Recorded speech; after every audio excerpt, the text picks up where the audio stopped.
শনিবার সংসদে কেন্দ্রীয় অর্থমন্ত্রী নির্মলা সীতারামন আগামী অর্থবর্ষের জন্য যে বাজেট পেশ করেছেন সেটাকে পূর্ণ সমর্থন জানিয়ে উচ্চ প্রশংসা করেন রাজ্যের সাংসদ রাজীব ভট্টাচার্য।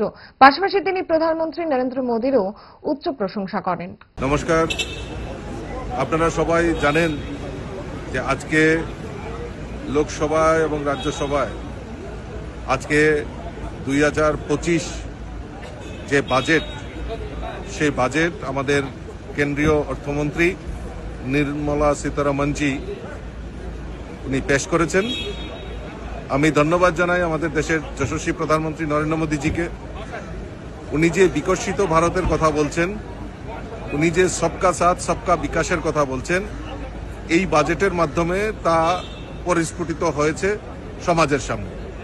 সমাজের প্রত্যেকটা বর্গের, চাহে গরিব হোক, মিডল ক্লাস হোক, কৃষক হোক, সমস্ত অংশের মানুষকে সামনে রেখে এই বাজেট নির্মাণ করা হয়েছে।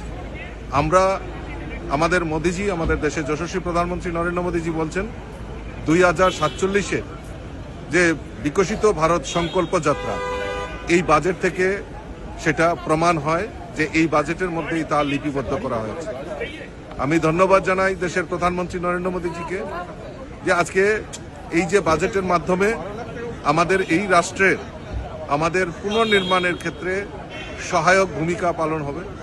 সেখানে যারা সবচেয়ে বেশি সরকারি কর্মচারী, তাদের স্ল্যাব বৃদ্ধি, ট্যাক্স যে পে করে ট্যাক্সের এটাকে বৃদ্ধি করা, এবং রেলওয়েতে বিভিন্ন ক্ষেত্রে তার আয় এবং ব্যয়কে সামঞ্জস্যতা রাখা, কৃষিক্ষেত্রে একটা অভূতপূর্ব যে আমাদের উন্নয়ন তা এই বাজেটের মাধ্যমে পরিলক্ষিত হয়েছে।